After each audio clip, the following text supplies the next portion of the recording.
नमस्कार, भारत लाइव देख रहे हैं आप। आज सोमवार है, यानी इस पूरी जो एक सियासी हफ्ता होता है उसकी शुरुआत।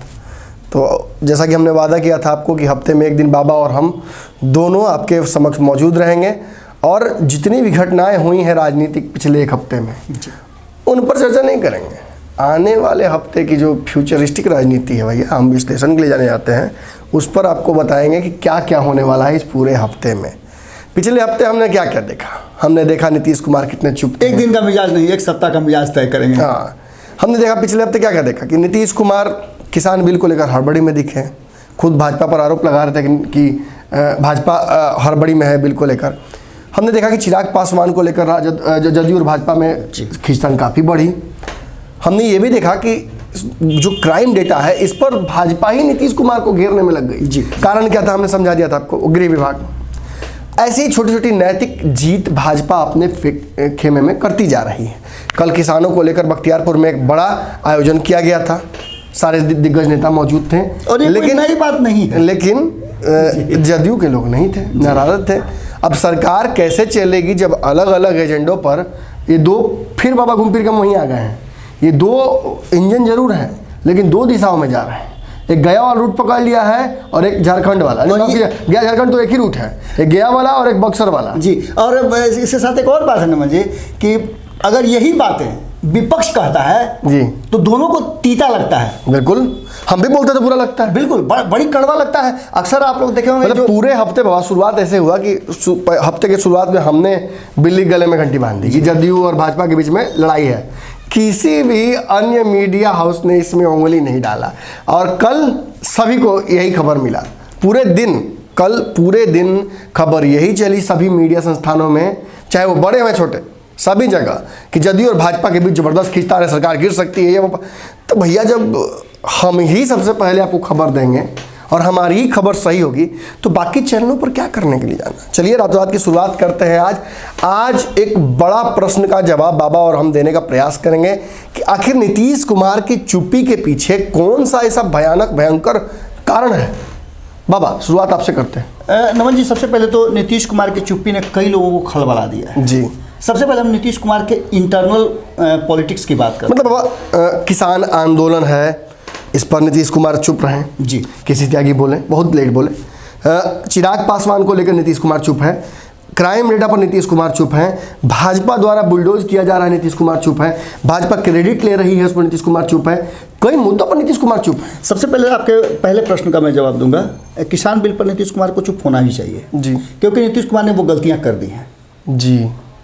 कृषि मंत्री रहते हुए नीतीश कुमार ने बहुत सारे ऐसे काम किए थे जिसकी सराहना भी हुई थी, लेकिन बिहार के मुख्यमंत्री के तौर पर नीतीश कुमार ने 2006 में मंडी व्यवस्था को समाप्त कर दिया था। इसलिए नीतीश कुमार के पास बोलने का कोई औचित्य नहीं है और नीतीश कुमार अगर बोलते हैं तो सबसे पहला जो वार होगा उन्हीं पर होगा जी। आपने देखा होगा कि बिहार में किस तरह से किसानों की स्थिति इतनी दयनीय है, दुनिया में कहीं नहीं है। बिल्कुल, उसके बाद भी किसानों के हेड्स ऑफ बिहार के किसानों को मैं प्रणाम करता हूँ उन किसानों को कि जिन लोगों को इतनी समस्याओं के बाद 6 महीने सुखाड़, 6 महीने बाढ़, कोई व्यवस्था 15 साल में नीतीश कुमार ने नहीं किया है जी।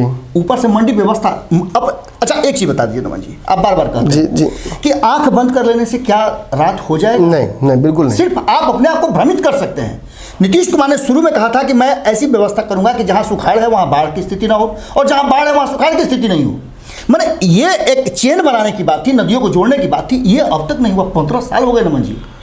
तो सबसे पहले किसानों की बात पर नीतीश कुमार इसी का तो खामियां जब भुगत रहेगा। 28 सीटें कम हो गई और जब बाबा जब मकान गिरने वाला था तो एक के दो को ईंट करके खिसकाया था ना, 28 को खसक गया है। मैंने अब एक चीज आपको इसमें उसके बाद भी ये कह रहे हैं, इसके बाद भी ये कह रहे हैं, देखिए नीतीश कुमार में शक्ति का संचय कर रहे हैं जी। आपको याद होगा, आपको याद होगा कि हम बार बार इस बात को कह रहे हैं, भारत लाइव बार बार अपने प्लेटफॉर्म पे बात कर रहा है कि समाजवाद की धारा का जो समाप्ति होता जा रहा है उसके अंतिम चश्मो चिराग नीतीश कुमार बचे हुए हैं।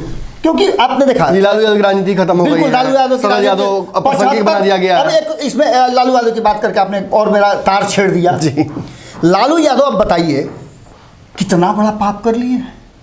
75%, 80% जिस आदमी की किडनी समाप्त हो, जो आदमी बिल्कुल वेंटिलेटर की जरूरत जिस आदमी को हो, उस आदमी को आप और राजद के नेताओं को गिड़गिड़ाना पड़ रहा है कि एम्स भेज दीजिए। मैंने स्थिति इतनी भयावह है कि आप इस मुद्दे पर राजनीति नहीं होनी चाहिए। नहीं होनी चाहिए, नहीं होनी चाहिए, एकदम बिल्कुल नहीं होनी चाहिए। और आप कहते हैं कि भाई जैसा दोस्त, गुस्से में भी आपको भाई जैसा दोस्त निकलता हो, भाई निकल रहा है मुंह से। निश्चित रूप से कहीं ना कहीं वो एक दर्द है। अब उस दर्द को शायद तेजस्वी यादव नहीं समझे। तेजस्वी यादव को 30 साल आगे की राजनीति करनी है। जी बाबा, हम फिर से हम चाहेंगे कि उन मुद्दों पर वापस चर्चा करें। डेफिनेटली लालू यादव को लेकर आपने एक बड़ी बात कह दी। नीतीश कुमार की चुप्पी पर हम बात कर रहे हैं जी। और अन्य कारण बहुत सारे हैं, चिराग पासवान से लेकर अन्य कई मुद्दों पर, वो राम मंदिर पर भी चुप है। क्या बिल्कुल बिल्कुल नमन जी, सबसे बड़ी बात यह है कि नीतीश कुमार भारतीय जनता पार्टी के विरुद्ध में बोलने के में अक्षम महसूस कर रहे हैं अपने आप को। जी। एक तो उनका आंकड़ा कम हो गया है। देखिए, ऐसे राजनीतिक कृतज्ञता तो है, बड़ी पार्टी होने के बावजूद जब बना दिया गया है। और 2000 नीतीश कुमार ने 17 में जो किया था वो भी एक पाप जैसा ही था राजनीति। फिर आपने 17 का तार छेड़ करके एक बात कह दी। मतलब लोग इल्जाम लगा रहे हैं कि लालू यादव जैसा बड़ा दिल भाजपा का नहीं है। उन्होंने बना दिया जरूर है, लेकिन अगर आप ज्यादा उठक पटक बैठक कीजिएगा तो भाजपा उठा कर पटक देगी। इन्हीं बातों को नमन जी प्रशांत किशोर ने इंगित किया था। जी। प्रशांत किशोर ने 3 बार नमन ये छेड़ा है नीतीश कुमार जी के तार को। जी। पहला तो उन्होंने 2017 में कहा था कि आप ये गलत स्टेप उठा रहे हैं, बर्दाश्त कर लीजिए या तो चुनाव में चले जाइए। दूसरा, सबसे गलती हुई कि प्रशांत किशोर ने तब जब वो जमीन से शक्ति संचय कर रहे थे, एक संगठन को बड़ा कर रहे थे, तब राजनीतिक दलों को, और कहा तो ये जा रहा है कि भारतीय जनता पार्टी को लगा कि नीतीश कुमार अगर जमीनी पकड़ बना लेंगे तो फिर भारतीय जनता पार्टी की जरूरत कहां पड़ेगी। बिल्कुल बिल्कुल। और ये करके कहीं ना कहीं एक ऐसा माहौल रचा गया, ऐसी रणनीति बनाई गई कि प्रशांत किशोर को उनसे अलग करा दिया गया। आपको याद होगा बिल्कुल कि कहीं ना कहीं एक बात नीतीश कुमार ने कही थी कि उनको उनके पास भेजने वाले कौन थे? अमित शाह। लेकिन इस बात से सीधी तौर पे प्रशांत किशोर ने इनकार कर दिया था। पहला तो यही था। दूसरा, पिता समान उन्हें माना था। तीसरा, जब वो पहली बार सीएए पर सपोर्ट किए थे तो प्रशांत किशोर ने आकर के उनसे कहा था, अपने सारे कार्यों को छोड़ करके स्पष्ट तौर पे एक सजेशन देने के लिए आए थे कि आपका ये स्टेप आपको बड़ी बुलडोज कर देगा। स्ट्रेटेजिक मिस्टेक और आपने इस बात को बड़ी बारीकी से रखा था कि ये नीतीश कुमार के एक अलग एरा में ले जा रहा है, जहां से नीतीश कुमार और दलों की तरह जिस तरह से भारतीय जनता पार्टी बड़े मगरमच्छ की तरह निगल जाती है अपने जितने भी नदी के लोग होते हैं, उसी तरह से अब अंतिम वो नीतीश कुमार ही हैं, क्योंकि सभी को खा गया। आप महाराष्ट्र की बात कर लें, आप पंजाब की बात कर लें, आप गुजरात की बात कर लें, आप फिर झारखंड की बात कर लें, आप मायावती की बात कर लें। मायावती सबसे पहली वो शख्स थी जिसे निगलने का काम शुरू किया। और सबसे हरियाणा की बात कर लें, सभी जगह, बिल्कुल सभी जगह अभी भी बहुत कुछ बदला नहीं नमन जी, अभी भी बहुत कुछ बदला नहीं। एक हिम्मत किया है कहीं ना कहीं ठाकरे परिवार ने, जिसके चलते वो टिके हुए हैं। वरना उनकी भी स्थिति तो वही थी, समाप्त थी। पूरी तैयारी 60 घंटे की सरकार बनी थी और अजीत पवार को उसमें अच्छा पद दिया गया था, लेकिन पता नहीं उनको शायद लगा कि हम दोनों समाप्त हो जाएंगे। और एक बड़े मजे हुए खिलाड़ी हैं शरद पवार। बाबा, हम वापस दूसरी चर्चा पे आएंगे। बिहार के जानकार और मैं भी कहीं हद तक ये बात मानने लगा हूँ कि ये जो मंत्रिमंडल का विस्तार है ये हड्डी सी हो गई है गले की। नीतीश कुमार को ऑब्वियसली ये बात पता है, हमें भी पता है कि जब 7-4 का फॉर्मूला था, 7-5 कहिए, लेकिन एक तो विकेट गिर गया मवा लगा, तो 7-4 कहा जाएगा। तो आगे भी 7-4 ही होगा, एमएलसी में भी 7-4 होगा, समितियों में 7-4 होगा, हर चीज़ में 7-4 होगा। तो नीतीश कुमार तो 4 पर ही रहेंगे और भाजपा हमेशा 7 पर रहेगी। ये जो नैतिक बढ़त है वो तो भाजपा के पास हमेशा रहेगी। देखिए कितनी चालाकी से सर्जिकली चीज़ों को किया गया। नीतीश को मंत्री जरूर बना दिया गया मुख्यमंत्री, लेकिन 2 मुख्यमंत्री बनाए गए। ये सारी चीज़ सांकेतिक है। भाजपा लालू यादव नहीं है कि इतनी आसानी से नीतीश कुमार के हाथ में कमान देकर पिछली सीट पर जाकर सो जाए। भाजपा अगली सीट पर ही बैठेगी और नीतीश कुमार के हर एक्शन पर अपना भी एक मुहर लगाएगी, तभी वो पास कराएगी। आपकी इन सारी बातों का जवाब भारत लाइव लगातार स्टेप बाय स्टेप देता है हनुमान जी। सबसे पहले तो नीतीश कुमार ने एक ऐसा गेम खेला है जिस गेम में 1 महीने का उनको ग्रेस पीरियड मिल गया। खरमास हिंदुत्व वाली पार्टी है भारतीय जनता पार्टी, इसलिए शायद सरकार भी छुट्टी पर है। बिल्कुल, सरकार आपने देखा कि सरकार की कोई मीटिंग नहीं हुई, मंत्रिमंडल की कोई बैठक नहीं हुई, और इतना दिन नीतीश कुमार मंत्रिमंडल की बैठक नहीं करें, ये तो बड़ा अजीब बात है। इस वक्त ऐसा लग रहा है कि खरमास की वजह से पूरी सरकार, सारी जो सिस्टम है बिहार का, वो छुट्टी पर है, लेकिन अपराधी एकदम फुल ऑन है। लग रहा है ठंड के साथ ही उनकी एनर्जी बढ़ गई है। निश्चित रूप से खरवास का तात्पर्य ही होता है कि खरवास में अनिष्ट होता है, तो सरकार भी पहले तो क्वारंटाइन हो अनिष्ट हो रहा है, निश्चित रूप से क्वारंटाइन होकर के घर से कोई ना निकले। इसीलिए शायद अश्विनी चौबे ने हाथ जोड़कर कहा कि अपराधियों से कि इस तरह से अपराध ना ये तो लगातार कहते आ रहे हैं। आपने सुशील मोदी जिनको हटा दिया गया, उन्होंने भी कहा था कि भैया खरमास चल रहा है, पितृपक्ष चल रहा है, और पितृपक्ष में नीतीश कुमार जी माहिर माने जाते हैं। पितृपक्ष में एक शादी करवा करके बिस्कुट चुनाव लड़वाते हैं, बिस्कुट खाने वाला बात तो आपको पता ही है कि बिस्कुट खा। खैर ये सब बातें तो है, लेकिन नमन जी बहुत इसमें हंसी मजाक की बातें अलग है, लेकिन नीतीश कुमार जी ने जो गेम बॉल फेंका है ना, वो बिल्कुल जा करके सटक से लगा है एकदम भारतीय जनता पार्टी को।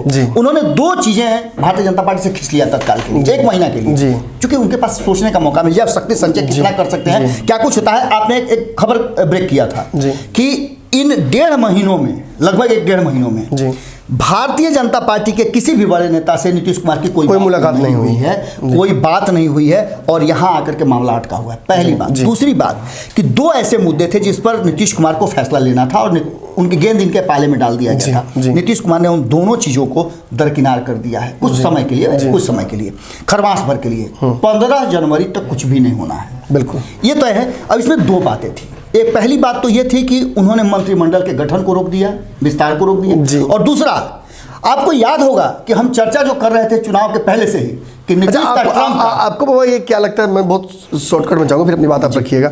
नीतीश कुमार के लिए ये मंत्रिमंडल विस्तार करना बहुत घातक होगा, क्या लगता है आपको? इसीलिए शायद वो जो टाइम फ्रेम है उसको बढ़ाते जा रहे हैं।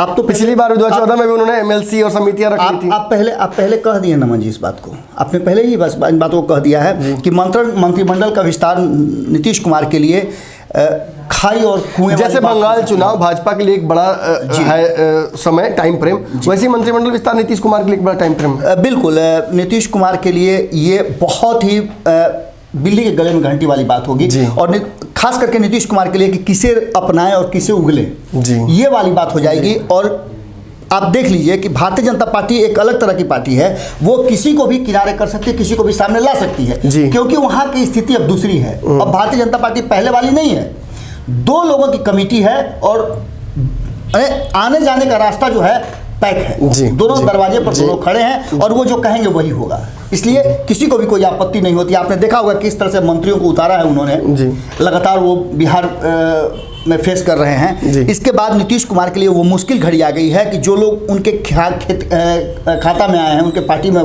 दौड़ करके कूद करके आए हैं, बहुत लोग तो हार गए, बहुत लोग मंत्री भी इनके हार चुके हैं, लेकिन नए में से किन्हें दें, पुराने में से किन्हें रखें। आप देख रहे होंगे कि अशोक चौधरी, और खबर ये भी है कि भाजपा भी एक इसमें अपनी बात मनवाना चाह रही है, साथ तो लेगी ही, 15 तारीख के बाद बहुत कुछ होना, साथ ही साथ एक लोजपा को मंत्रालय देने की भाजपा बार बार वकालत कर रही है। बिल्कुल भारतीय जनता पार्टी नीतीश के लिए ये जहर पीने जैसा नहीं होगा, आत्महत्या जैसा। आप देखिए ना नमन जी कि नीतीश कुमार के करीबियों में 5 रत्नों की बात होती थी, अब सिर्फ 1 रत्न नजर आ रहे हैं। इधर बीच में टुक जो है थोड़ा सा शुरू किए हैं आरसीपी, वो भी संगठन को किस तरह से संभाल रहे हैं, वो तो आप एक बड़ी चुनौती है मौजूदा स्तर में। बाबा राजद जदयू के लिए एक बड़ी चुनौती ये है कि वो अपने संगठन को बचा पाए, क्योंकि ज्यादातर लोग तो भाजपा के संपर्क में जाने की तैयारी में। बिल्कुल, और वहीं आकर के अशोक चौधरी को आपने देखा होगा कि किस तरह से दिल्ली का दरबार में चक्कर लगा रहे हैं, कभी राष्ट्रपति से मिल रहे हैं, कभी किसी से मिल रहे हैं, और मिलना जुलना तो अच्छी बात है, मंत्री हैं तो मिलना जुलना चाहिए, लिए रास्ता नहीं ना बना रहे भाजपा। लेकिन वो आपको इससे पहले भी मंत्री जब मिले थे राष्ट्रपति से, कहीं बाबा हम जो पुरानी बातें करते थे कि विलय की रूपरेखा बनवा रहे हैं, हो सकता है ये कोई, मैंने 15 तारीख का डेडलाइन है, 15 तारीख के बाद बिहार के राजनीति में बहुत कुछ देखने को मिलेगा। और खास करके जो आपने बातें कही कि नीतीश कुमार की चुप्पी जो है वो निश्चित रूप से एक बड़ा गेम चेंजर हो सकती है। हमने आज रात में स्थापित करने की कोशिश की कि नीतीश कुमार की जो राजनीतिक चुप्पी है, हालांकि वो एक्टिव है, लगातार घूम रहे हैं, बिहार का भ्रमण कर रहे हैं, हाई लेवल बैठक कर रहे हैं क्राइम पर, लेकिन राजनीतिक रूप से नीतीश कुमार की चुप्पी है। अगर बिहार की राजनीति को आप बहुत नज़दीक से समझते होंगे तो ये समझाने की आवश्यकता नहीं है कि नीतीश कुमार बहुत बोल नहीं रहे हैं, और बड़ी बात यह है कि बोलता व्यक्ति तभी है जब सामने वाला कोई सुनता है, समझदार व्यक्ति। वैसे तो पागल सड़कों पर बोलते रहते हैं, किसी को भी दिखाकर कुछ भी बोलते रहते हैं, लेकिन समझदार व्यक्ति जब तभी बोलता है जब सामने वाला व्यक्ति सुन रहा हो। और आपको मैंने कल पंचनामा में बताया था कि भाजपा सुन नहीं रही है, ऐसे में नीतीश कुमार की चुप्पी लाजमी है, लेकिन इसके पीछे एक भयंकर कारण है। जहाँ एक तरफ बंगाल चुनाव भाजपा के नज़र में है, वहीं मंत्रिमंडल विस्तार में अपनी बात मनवाना भाजपा के समक्ष नीतीश कुमार के लिए एक बड़ी चुनौती है, क्योंकि चिराग पासवान हो या 7 चार का फॉर्मूला, इन दोनों पर नीतीश कुमार राजी नहीं हो सकते। अगर वो राजी होते हैं तो जहर तो उन्होंने पी ही लिया है। ये एक अंतिम कील होगी नीतीश कुमार की राजनीतिक ताबूत में। आज की रातों रात आपको कैसा लगा जरूर बताइएगा। बाबा और हम दोनों आज आपके सामने मौजूद थे। इसी तरह हम लगातार प्रयास करेंगे कि हम दोनों भी रातों रात की इस विशेष श्रृंखला को लेकर आपके पास आते रहें। आपका सहयोग बहुत आवश्यक है। आप जो UPI नंबर देख रहे हैं हमारे वीडियो में, ये जो 9386816700, ये नंबर हमारा है। इस नंबर पर आप UPI यानी गूगल पे अकाउंट नंबर से किसी जगहों से, चाहे फ़ोन पे या पेटीएम, आप उससे हमारे लिए सहयोग राशि भेज सकते हैं। ये सहयोग राशि 1 रुपये से लेकर 1 लाख तक हो सकती है। हमें 1 रुपये का सहयोग भी बहुत बड़ा लगेगा। धन्यवाद। अगर ये वीडियो पसंद आई और वह बिहार के राजनीति और बिहारियत से सरोकार रखेनी तो सब्सक्राइब बटन दबा के चैनल के सब्सक्राइब कर ली। ओजे एगो घंटी बा, ओकरा बटन दबा देला से कुल सटीक और मारक खबर रुआ मुफ्त में मिल जाई। अगर रुआ पत्रकारिता के हमनी के नया प्रयोग में सहयोग कर चाहतानी तो ज्वाइन बटन दबा दी। पेटीएम नंबर नोट कर ली 9386816700। धन्यवाद।